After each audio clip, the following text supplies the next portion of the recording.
Last week I went to PAX AUS, which was the first time I've done that since 2018. And I played a few games. I didn't really take any video, and I definitely didn't take most pictures of the things I played, so I've written down a big list. So I went to Melbourne down on the Wednesday before PAX started because I went to see the Ghost concert there in Melbourne, which was the first time I've gone to a thing that wasn't a symphony for video games or a real one, all the Wiggles this year, and that was really good. And then on the Thursday it was like a Melbourne Games Week, so there was like a big games night out on the Thursday, so I went with my sister to that. Wasn't that interesting really. I did spend $16 on fairy floss, but it was some pretty cool fairy floss. And then so they just had like a bunch of games around. One of the ones I wanted to try was sort of cordoned off. There was supposed to be a 1-2 switch competition, so I don't know if that was somewhere else or if the Smash one just went on for a lot longer, but we didn't get to do that. And then we watched a fashion show for Stray Gods, which the first thing they showed was really, I don't know, weird. Plus they had like, because it was supposed to be a character from the game and then the fashion designer's interpretation of it. And the first thing they showed up was not that, and then it still had like the Grace by this fashion designer up, so I was a little bit confused, but it went to the normal thing, and that was actually really nice, except for Hermes, where yeah, it took a while to figure out which one was meant to be the character and which one's meant to be the interpretation, because it was pretty much the same thing. And then yeah, because we were waiting for the Cult of the Lamb ritual that was there in Melbourne, that was a bit of a letdown. It was basically, there was a 15-minute timer, and they had this big projection which looked really nice because all the like cult followers were stacking up around like this lamb figure, and it was basically just a DJ going some music that was okay, but that was about that for 15 minutes. And then there was this big monster puppet, and then by the point I'd given up, my sister was still watching. The lamb showed up, but it wasn't even like the cute mascot lamb that they see on socials and stuff. It was just someone dressed up as the lamb, and other people there already were. So we didn't stick around for the whole thing, so then maybe they saved the sacrifice for the end. But yeah, that was quite a letdown, because it was like, we waited for the time, and then there was another timer, and then it was like, oh, it's kind of just a party thing. Plus they were doing, on other nights, like a paid concert thing, which we definitely didn't go to after that thing. But yeah, then PAX itself started on Friday, and I went down with my baby, so she was there with me for the first day, but then she got sent home, which was kind of good because I went with a press pass, so I had appointments and things to cover because I went for RPG site, not as a content creator, because obviously my channel's doing a bit too bad to, well, was, to be applying for something under that. So I had some appointments to cover some RPGs, of which I've already done some previews up on rpgsite.net, so you should go check those out. And I even did an email interview for one of them after the fact. So I was trying to think of like in order of the games I played, but on the last day I played so many games that's just a bit too hard. I do know on the Friday, the first game I went to was Dark Web Streamer, which I sort of compare, like, I don't like to compare games, but if you need like an idea for how it runs, like, it's sort of like Needy Girl Overdose and Hypnospace, because although it's horror focused, a roguelike, and a lot of proc gen. So what you do is you need to buy creepy items, and then you stream those items, and then the worms might come out of the box and bite you. The doll might bite you. You might make a pie out of a dog tooth. And then you've got all these stats to manage, like mostly your health and sanity, but then a lot others. And then there was cool traits based on like a thing at the start. So I had like #TrustFundKid, so I had more money. And then whenever you're ranked up as a streamer, you actually had to like increase one trait, but like make the other one worse, which was interesting. I was messing around a fair bit, so I died of insanity after a little while, but I did get up a couple ranks at least. That's definitely really cool, and it's all in black and white. And then the lady there, like the dev, she was really nice and like entertained my baby while I was playing that. And then I went to like it was a really huge indie section basically, so it was like the PAX Rising one, which is where Dark Web Streamer was, in this big section. And then there was another fairly large section, like a good third of the, not quite third, but like it felt like that, of the video game side in terms of like not the free play area. So then the next game I went to see was Grist, which I have done the preview of up on RPG site, and that's an assy looking game, but it was actually made for another thing called ANSI, and it's The dev himself, I talked to him a few times because I went back the next day to ask more questions for clarification, and he compared it to like a board game, but in my head it was more like, you know, sort of JRPG combat with like you've got the party members in certain spots, and then by default they'll do an attack on a turn, but you can also spend points to make them use these certain orders. So then the grid will matter a bit because there was like one class where they can drop robots, so you want to save some, you know, you have a limit to how much you can put down, but you know, you want to save the space anyway to put the robots down. But then it also was very classic computer RPG in that you had skill checks for things to lift up some rocks, and you could even use your skills on that. And that there's factions in a way, like you have a bulletin board for jobs, because basically, to get back to the start of it, you're a captain and you have the plague, so you can't leave your ship, and you're just looking through the computer and ordering everyone what to do. And you can pick up jobs, like I took up an assassination job, so once I completed that I got money and like more affiliation with the people that gave me the job, but it also increased like my warmongering. I think I increased my capitalism before that. So that's like one of two CRPGs I played where they had a different morality system, so it's not just yay, nay, but just more of a different, like you're going this way or that way kind of thing. And then I saw some people playing it the next day, so I got to see a bit more, like someone went inside a space station, and I just saw some different backgrounds, which was nice. Then my sister arrived. She was just supposed to be me, her and the baby, but but my mum and that ended up coming in as well, which was really good because we obviously beelined it straight from Mario. Because obviously, I feel like if you go on a PAX, you want to do stuff like the Nintendo on a Friday or a Sunday, because obviously the lines for that are going to be a bit long. So we went into the line for Mario as soon as we found each other, and then we played together in a group of me, my sister, and my stepdad, and that was pretty fun. Except that every time I kept trying to get the fire flower, because I was just as Fire Peach, someone else was the leader, so then I couldn't go backwards on the screen, because it's basically whoever came first in the last thing has the crown on their head, and then the camera is following them. And then we also missed out on the Wonder Flower on one of the levels I wanted to try. So I think we only did a few, and the wall jump where my stepdad kept killing us by going too far ahead, so there were ghosts and then he would like intentionally not touch us when our ghosts were like flying towards him for help. So I don't think I'm going to be playing it with them too much. I'll probably just have my own save with just me or my husband. But it was good to finally get to play it.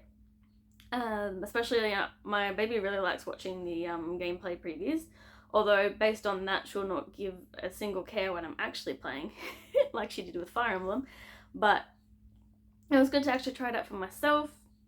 2D Mario is something I'm not super into, because I was like born in that big gap between 2D Marios, and it was all 3D Mario, and I tried playing Mario Land as a kid, and I was just like, this is hard. I don't want to try in a video game. Get out of here.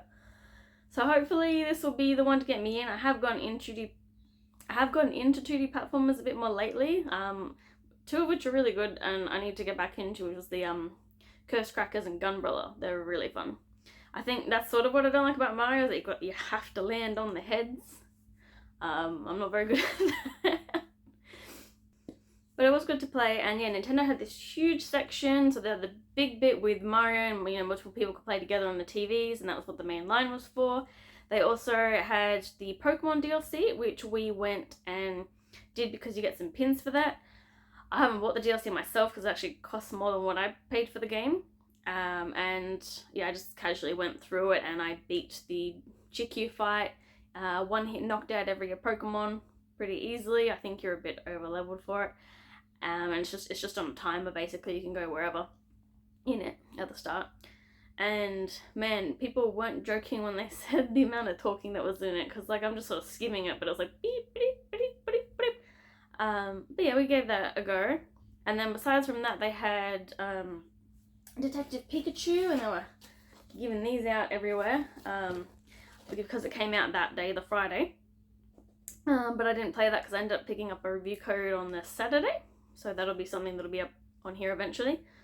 I'm like halfway through it. They had these handheld displays, so they had like I think Sonic, Fae Farm, some other games, and some games that were already out on the TVs. And then they had Star Ocean 2, which is actually a different demo from the one you play on the eShop, because the one on the eShop is the start of the game. This is a little bit further past that point. And they just put you at a particular save point and it's timed, but you could still like leave from the overworld and go out elsewhere, which apparently somebody did, because they, this is a remake of a PS1 and PSP game, so they knew what they were doing. But I went in and just like went to the thing and then fought the bird boss, which was had to go on the second try. It was a bit annoying because it's flying, so I'm mostly spamming spells on it. But it was really fun, because I do still want to do a preview of that, but other people voted to do this video first. But then that means I've just got like that little bit more to talk about, even though it's nearly out and the demo came out over a month ago, the other one. And I apparently helped them figure out what one of the buttons for the spells was, because I needed to remember what the switching characters was, but the rep was like, oh, which is what you're doing to do the spells? And I'm like, oh, this. So, because obviously there's contract workers, so. And in terms of Nintendo, they had the store and you had to queue to get a ticket to then come back at a later time, which was, thankfully, they showed you everything that was for sale there. And there was a couple shirts that I used to want when they were American exclusive, but I just didn't care at that point.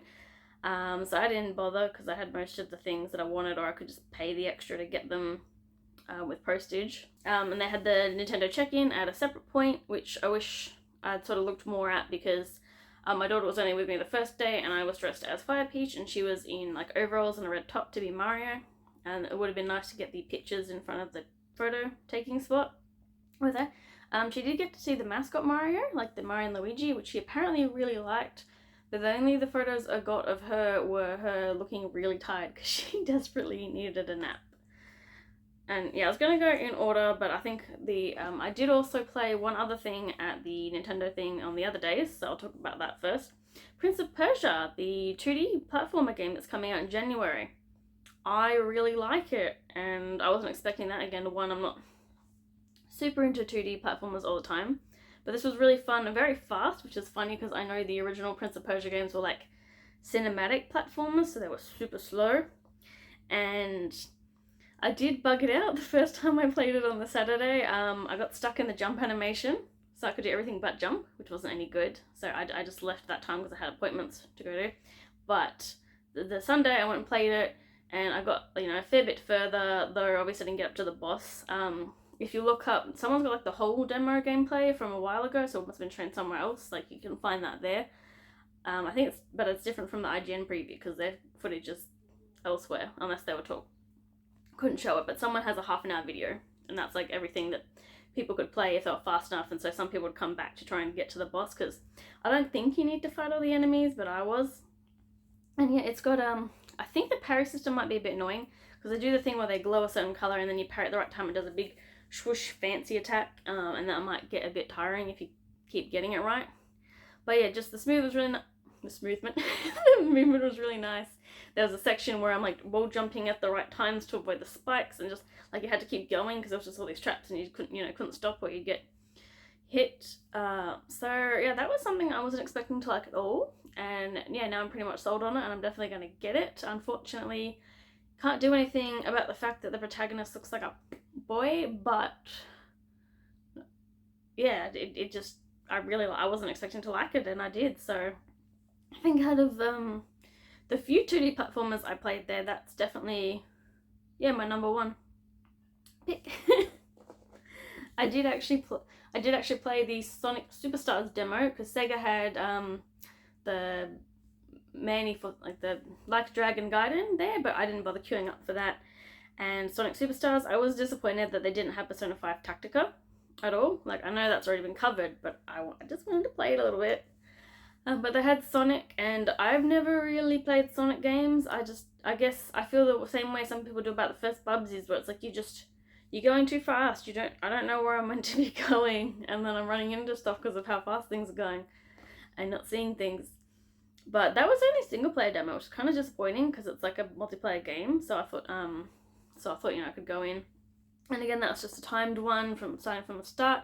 I picked Amy, and yeah, it's just sort of like gone fast. Didn't have too much trouble, although I think I got to like a boss fight, like the first one, and I had like no rings, so I had to not get hit, which I managed. And then I found like some of these secret things where you like, it's like these mini games you go into suddenly, and it was like, you know, grab this ball and grapple forward and then keep going trying to get something in a time limit, and then you get popped right back into the game. And I think that was on PS5, so it was very smooth. And there's these elemental abilities which are like, you hold but they're on a cooldown or something, so like I would do the waterfall and I could go up the waterfalls and stuff. So yeah, I'm not sure it was enough for me to be sold on it, and it's coming out really soon. But yeah, the only other Sonic really touched was a bit of Colors Ultimate because I got a stream code, and that's it. Because I've been meaning to do like I finally try Sonic or something, like I play a Sonic game, and it's like, well, I can either do this new one, Superstars, finish Colors, or I bought Adventure, I think was the one I was meant to try that with. I'm pretty booked out for videos now, but yeah, if you got an idea of those three what I should do, then let me know and I'll look into it at some point. I didn't do a heap of the extra stuff really. I did go into the first Fall Guys tournament, which was on PC. So I just blame that for not getting very far because I had to look up the keyboard controls.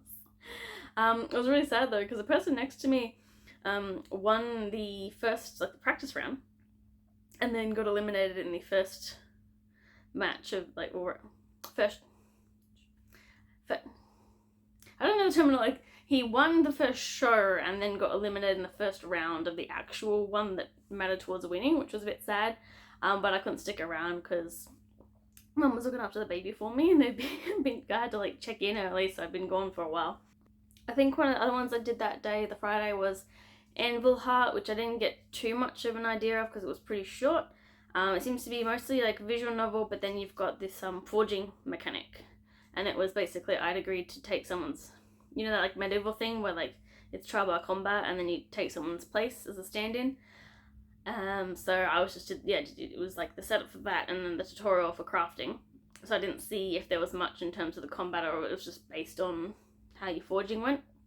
It looks interesting, so I'll keep an eye on it though. So on the Friday, the media and content creators got to go in an hour early. So that was kind of nice because you could actually see where everything was. Nothing quite like PAX to remind me that I'm short, because that was like the main thing. I knew where I was going, but I couldn't see well because there were so many tall people just walking right in front of me. And then one of the games I played, which I'll just talk about now, Jump Light Odyssey, is one that's actually already out, but it's in early access. There's a standee, and I knocked over the standee when I was trying to tippy-toe for it, and then we pulled out a chair, and then I was still too short for it. So that's a game where I think I mentioned to the person there, I only heard about it when it came out, and that I thought it was like, oh, it must be a multiplayer game. I look at it and I'm like, oh, it's single player, whatever. Reviews have been pretty mixed, I think, just because it, you know, launched in early access, so there was like very little, so people were like, oh, I just paid something that doesn't have much. I think the reviews are slightly better at the moment, but she was talking to somebody else and said, you know, it's sort of like 2 Point Hospital and stuff, and I'm like, oh, so that clicked in my head for me. So I played like the tutorial, most of it, because they didn't have like a timer on it for theirs, so I played it for like a little bit to get the idea of it, and yeah, it's definitely something I'll look out for. But yeah, the main thing that attracted me is that there is a pig, and his name is Ham, and they had like they were giving out stickers of him, and there was like a statue of him with the main character's tiara on. So it's, yeah, something I'm not like dying to get straight away, mostly because of the amount of games that are coming out very soon. But now I know what it's like, and I've played it, it's like, oh, I'll definitely get that. Just not immediately. Yeah. Probably after like it gets another update or something. But then on the Saturday, we did not get to go in an hour early. We had to go in at the same time, and there was some confusion because I'd assumed that because on the first day we went in a different door, that would still apply even if we went in at the same time as everyone else. But no, that door I think was for another entry, but they still kept up the sign for media entry, so there was some weird stuff with that. So I did get to skip the main line, but I had to go in the queue hole, so then I was only about 7 minutes late, thankfully. Otherwise I would have just gone earlier, because I had an appointment with Broken Roads, which I've put up the preview of, and I've done an email interview with them since, so those are both on RPG site. So basically that's a traditional turn-based computer RPG set in the Australian outback, particularly it's post-apocalyptic, set in Western Australia, so that was, you know, it's pretty much sold. There is a demo on Steam, but the build that was at PAX was the full build. So I got sort of speed line to go through, like, you know, to get to a further point than the demo. But I said, yeah, I didn't bother to look much into it because I was pretty much like, yep, I'm sold. It's set in Australia, RPG, good to go. But I got to do the Jackaroo Origin, which was, this is not in the demo, which, you know, it's just like how you start, and, you know, like any of those kind of games, some of the things you can say are tied to that.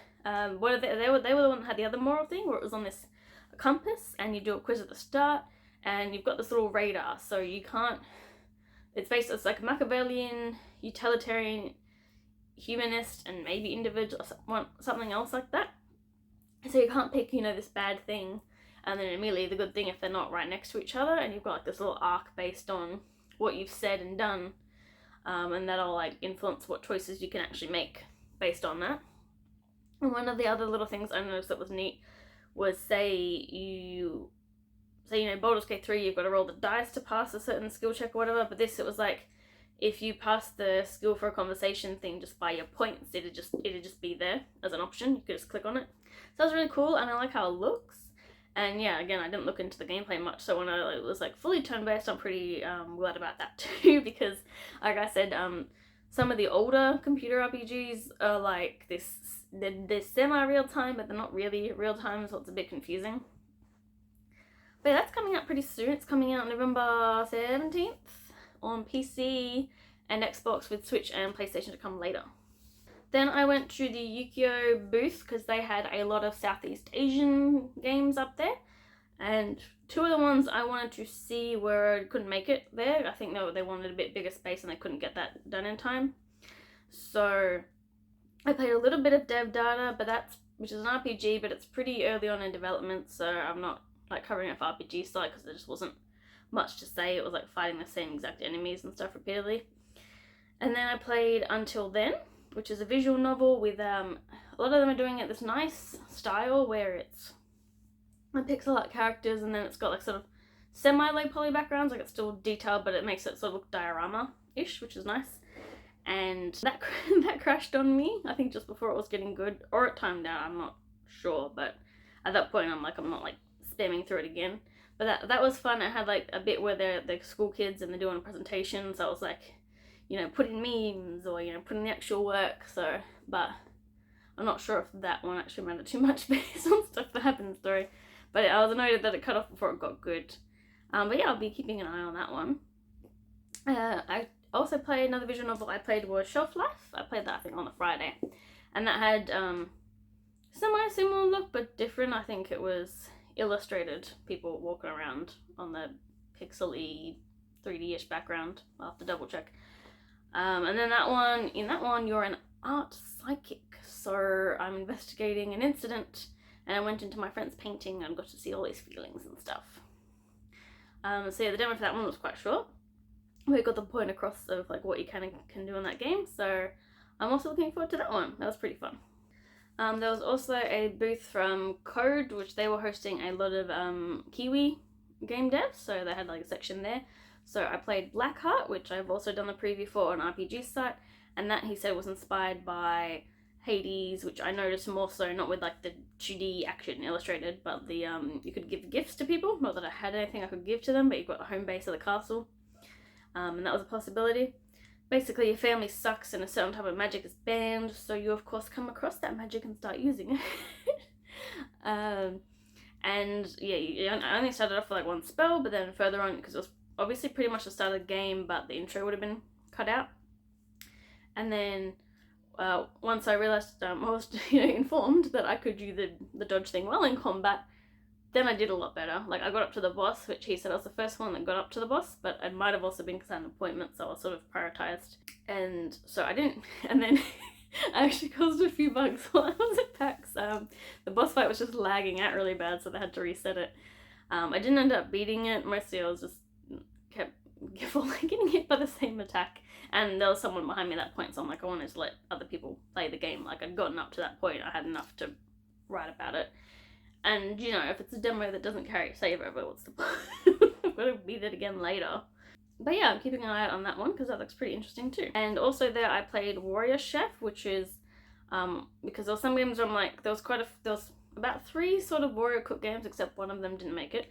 So I was interested in seeing them because they were sort of teetering on maybe being an RPG. This one definitely wasn't, but I checked it out anyway to find that out because it was very much just like an action, a little bit of platforming, where you're this guy with a big chef's knife and then you're cutting up onions and all these little monsters, and it fills up a pot, and then that pot creates when you eat, it creates another special attack for the level, so you just have these attacks to keep you going through the level. So it did seem pretty fun, it just wasn't something I could write about. And yeah, there were a few others at that booth I didn't, the area, yeah, no, that is the booth, that I didn't really get to try out, but I did try out Brews and Bastards. So when I lined up, it was just me and the dev, and we played through it a bit. And yeah, also apparently I was pretty good at the dodging thing again once I, remembered I could do it. And that's like co-op, top-down action game where you sort of go in a room, and then there's like enemies, maybe waves of them, and then you just kill them all, and you like pick up certain like drinks and like throw them like they're explosive or things like that. And that was pretty fun too. So I'm also looking forward to that. And yeah, on the Saturday I was feeling kind of down because that was literally the first time I'd been away from my baby since she was born. It probably wouldn't have been so bad if I was home because I could just work on a video or something, but it was like not only was I at PAX and then there was people with their babies, but then I went back to like the hotel by myself. But I did pump out a lot of the previews, so that was good.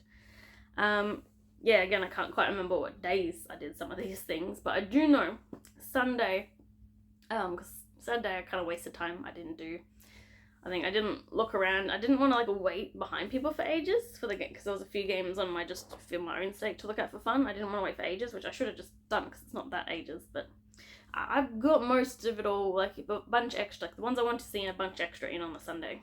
So on the Sunday, I went straight for the dungeon experience, which I don't know if you've been seeing that on social media, but it's just a nice little comedy game. Before that, we got the elevator pitch, which was played on a cassette, where we got to listen to a nice saxophone solo, so hopefully that's in the full game. And I played the demo up until the intermission point, which involved, before that, I entered the dungeon and I covered somebody with rubbish so that any potential health inspectors wouldn't find them. And at that point, yeah, it prompts you you want to finish. Some of them prompted you if you wanted to finish the demo or keep going. And it said that the demo was on Steam, which it isn't yet, but it will be soon, they said, in a few weeks. So I decided, because there was people behind me, I decided to let them go. Like I was kind of already sold on the game, but it was good to actually play it and see how it was. But yeah, it's definitely funny, just a funny little game. So, and it's coming pretty soon. They actually were selling Steam keys. So like those 2 games I played with are selling Steam keys. So I've actually already bought that and redeemed that. So when it comes out, I'll be good to go. The other one I did that for was A Hamster's Journey, which I ignored on the Saturday. I didn't tell this to the devs, but it's a bit visually offensive. It looks like a browser game. And yeah, so it plays like that too. But they were saying it's roguelike-ish, and it was hard to kind of tell what's going on. It's a 2D platformer, but the version we were playing had like this death wall that chases you, and apparently the full game won't have that, but it was pretty fun, like enough that I just paid for the game before it came out. And yeah, it's like there's crates and you get power-ups. So I got like these pants so I could do a double jump, and I think that was what I picked up, and then I had like a helmet that let me like rope swing. So then when I like got hit and lost those, that was pretty not hit, sorry, they rely on thread, so like you use them and then it goes down and you pick up thread to refresh it, but if it goes out completely then it's gone. So it's a bit like when I started getting chased by the death wall and I'd lost those abilities, I was like, ah. But it was like, despite it's not super disparaging to say that it looks like a browser game, because there are a lot of really good browser games, and like a lot of them got full Steam releases now, especially since Flash is gone forever. But yeah, it's just a fun little game. But they had a guinea pig cam, because hamsters are illegal in Australia. And I talked about how they're very feeble little animals. And then I played Godfeather, not very much of it, because that was the game my sister played on the Friday, and they were very insistent that I should play it. That's one of the games that's already out now, it pretty much came out that week. And you are a pigeon, and you need to poop on people. You got certain target points you've got to fly towards, but you have to watch out for cockatoos because they alert drones, and the drones kept catching me, so I didn't do very well. but it was really fun. And it's only like 10-ish bucks on Steam, so I'll probably get it soon. I also played Tavern Keeper, which is by the Game Dev Tycoon people, and they had like a little time demo. It seems like a sort of normal like tavern management sim, but they've got like a full-on creative with decorations. Like you can just stick the owl statue to the side of the table. Because again, sometimes I'm playing and I want to talk to the devs, but they're talking to somebody else waiting to play. I did want to ask why they're missing their shoulders. Like they've still got arms, but not their, I don't know. But yeah, that was also pretty fun. I'm sorry, some of these explanations, I'd say some of these explanations aren't as in-depth, but then the demos were more basic. Well, it's just that, it was nice and I had fun. Cuisinier was one I made an appointment for, so I haven't got the approval to write a preview for that yet, because it's sort of action, not roguelike, I don't know, but like, that top-down, but still like top-down action. It's top-down. And also, yeah, a restaurant, little eating management sim thing, but you don't have employees. They did say that they're considering it as like a post-launch thing because a lot of people ask for it, but right now it's just you're this really cute little fox girl, and that was really fun. Like I was fighting some chilies and stuff because you go out to smack them up to get ingredients and you come back home and open your restaurant. And then because you're on a kitchen timer basically, I just went back to do that, and even though I didn't build a second table just to see the restauranting a bit. And I did see, the stuff like the kid got impatient much faster than the other customers, and the old man took longer to eat his food, things like that. So, I talked to them a bit because I'm potentially covering it, and they were saying like, it's kind of their last ditch effort because they're Singapore based and they're in the mobile market, which I'm forgetting the exact quote now, but like the bloodthirsty or something like, you know what I mean, something like that. And some of the team wanted to make sort of a Hades-like game, some of the team wanted to make a cooking game, and the cancelled game was a cooking game, so they decided, let's just put it together.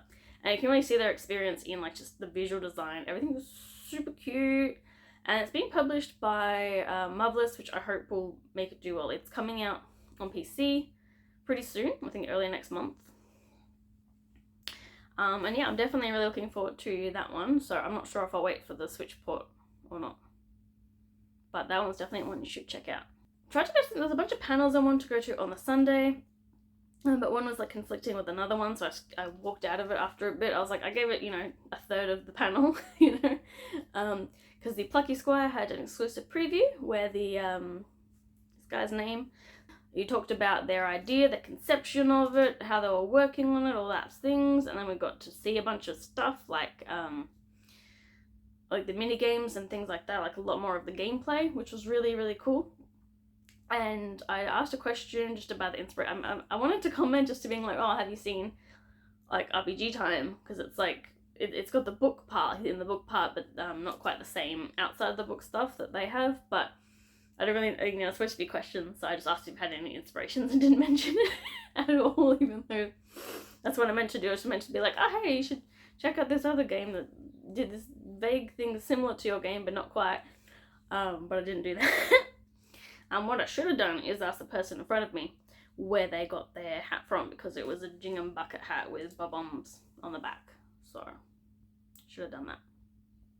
And I missed because I was meant to go to the thing. It was a fireside chat with like the executive director of Octopath Traveler 2, and he's worked on all the other things.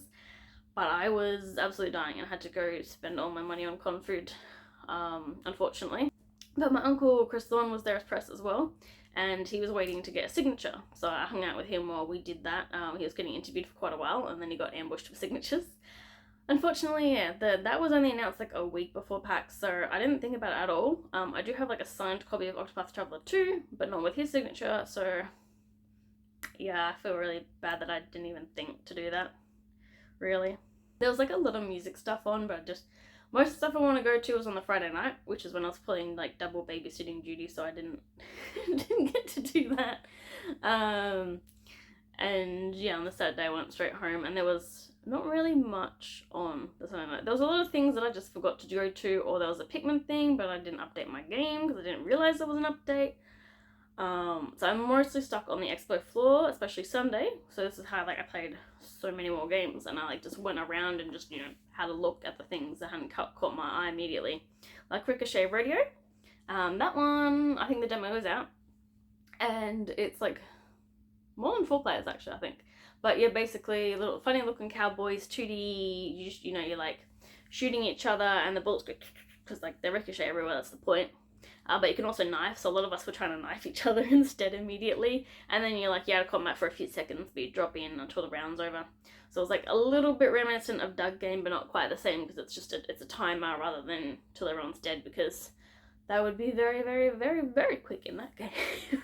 Another one I played is Karma Zoo, which I know that demo is out now, so I'm going to give the Steam demo a try as well because that's coming out in about a month. And that's a co-op puzzle platformer, and I think we did pretty well considering it was like 2 people on one side and 2 people on the other side. Considering none of us talk to each other, I think we did pretty well. It's basically like you can't get too far away from each other or you'll die, and we're figuring out the mechanics because you could sort of do this transform thing. Like I was a pot plant named Lasagna, and I could, when I had enough points or something, I could like go up as a platform, but no one ever really used me because there was platforms we needed it, or I was too short when I was trying to use it. But that was really fun, so I'm gonna play a bit more of the demo, and it's really cheap too. It's like, I think because it's pre-sale, so it's like only like 11-ish Australian at the moment, but like full price is about 15 or so. And they said that's 2 to 10 players and crossplay. So I'm definitely gonna be giving that one a go. Well, I'm gonna buy it soon. I just gotta wait till I get paid because I spent all my money on con food and a few things I'm gonna show off, but con food mostly. I played a tiny bit of this one that was like the owl, the thief of the strawberry or something like that. Didn't really like it. The dev came back and I wanted to ask questions about it because I had things like, am I meant to not understand the writing? Is the code that sort of thing where you're just a mouse trying to read enough of these books while avoiding an owl, but the owl caught sight of me and I couldn't get rid of him, so I just died too many times. I was like, it wasn't really my kind of game anyway, but I swear I did see it at like some video presentation or something. Oh, nearly forgot to see, like my list was all over the place. Footy Bash. So that's a 2D footy game, Australian rules, which is good because we only sometimes get the AFL games in general, and it's just good to have the arcadey NBA Jam sort of thing. So on mine it's a 2v2 and we kick the goal straight away, and then after that they got 10 on us.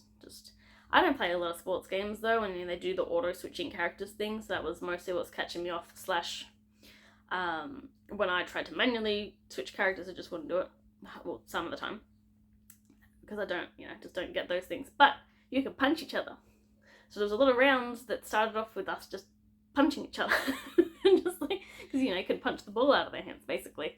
So that's really fun. That's coming sometime next year, and hopefully that'll sell really well.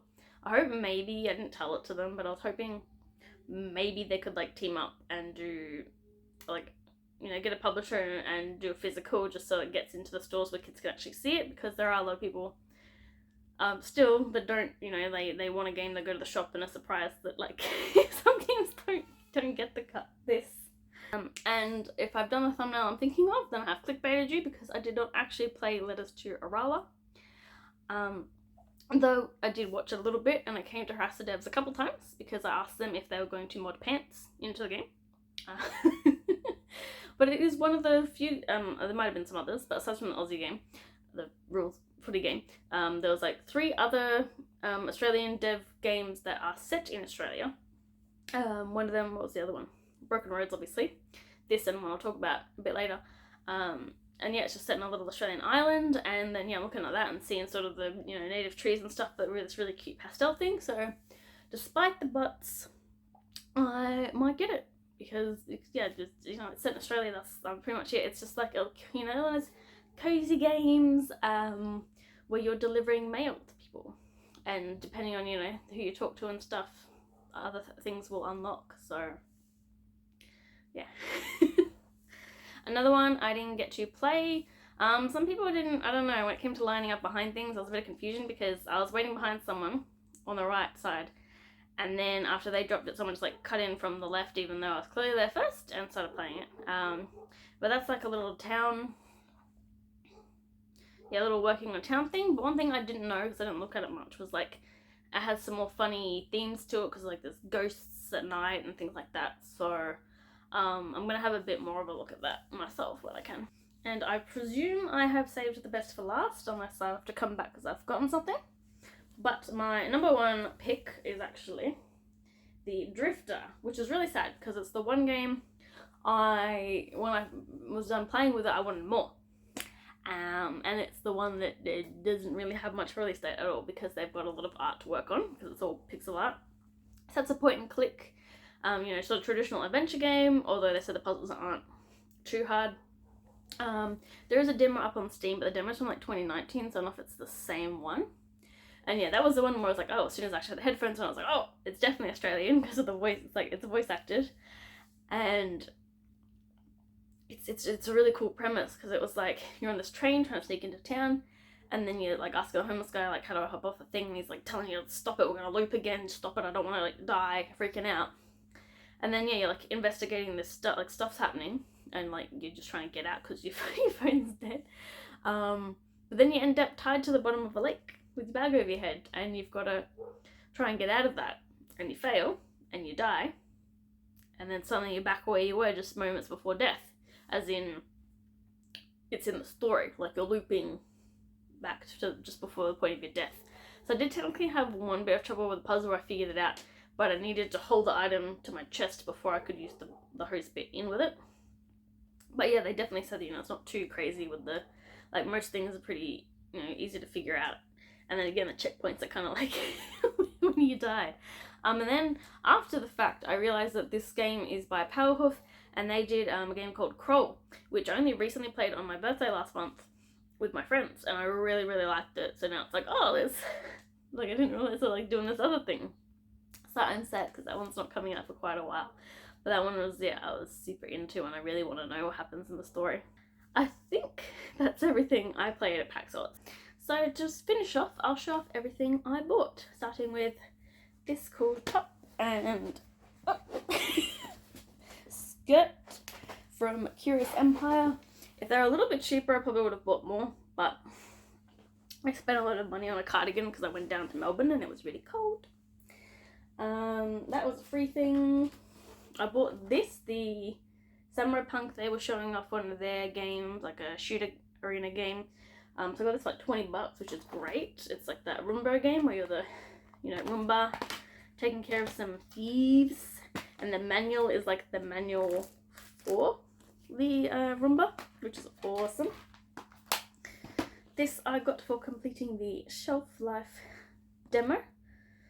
There's a little QR code there. There's a lot of cards with QR codes. Got this one for playing Footy Bash as well.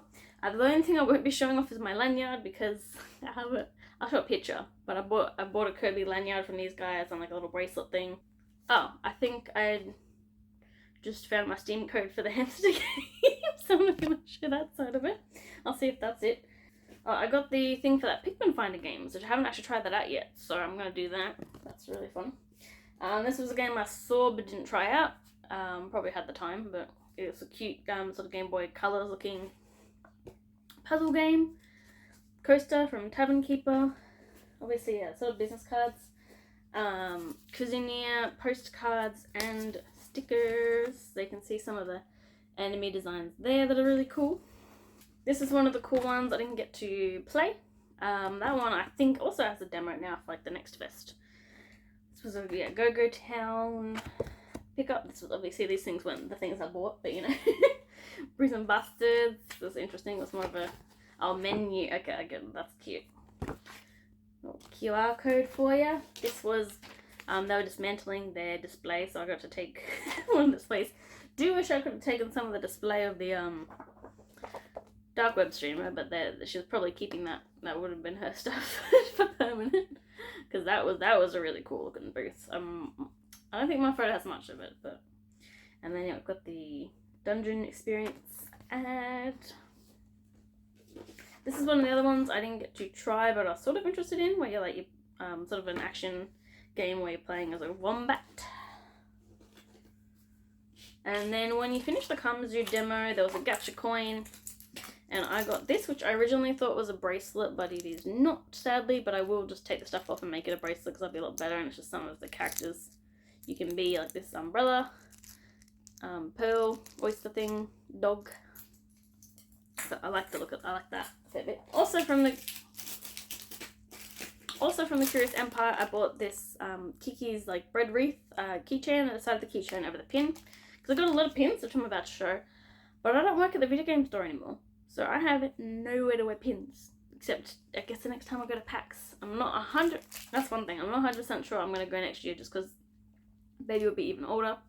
Things like that, but I'll worry about it closer to. The other really annoying thing about conventions in general is that you don't know what's going to be there until you needed to have already bought your tickets. That's what bugs me a lot. This was the My Nintendo check-in pin, and it is just, it's rubber. So that's a bit slack. It's not as cool as the ones my friends went another year without me, and they picked me up the like the Link's Awakening one and stuff like that's good. Got this for playing Sonic Superstars. Got this for playing the Godfeather. And this one was the pins you get for playing the Pokemon DLC. So I said, someone asked how the quality of them was. I said it's not as good as the pins you get from the card packs, but it's better than some of the other ones you buy when they're not in the card packs. So that's in between that quality. And yeah, the Devolver Digital, I bought the Culture Lamb Koala pin because I don't like how the animals with have the side of their head and the face is straight. I don't like them at all. So I got the koala. And at Dungeon Experience, I bought this crab, and it was like, yeah, a bundle where I got the crab and then the steam key. But there was a guy wearing a tie, and he had a sticky note that said secret pin. So I had to go to him and get this secret pin. I think that's it from what I actually have on me. And the last one money went on this Super Sonico from the Buy Cute Bunnies line. I did also buy my baby a Sailor Scout My Melody. She wanted the puppy cat, but that was a bit too big. But considering how much the My Melody cost, I would have just bought her the puppy cat. But I'll just picture it here. But I was choosing between this and the Miku, but they're both from the same line. But I liked Miku's hair, but I just didn't like the front of her look, so I went for this one. As in, like, they're both, the Buy Cute Bunnies, they both have the real stockings and the seams on the back. But I didn't see a Sonico when I went to Adelaide this year, so I got this one, which is huge. And I love price figures. They're almost always so nice and so much cheaper. There was a couple of the Femme Terries for sale, but I thankfully held off, and then they were bought, so I didn't have to worry about the temptation. They were gone by sometime Saturday.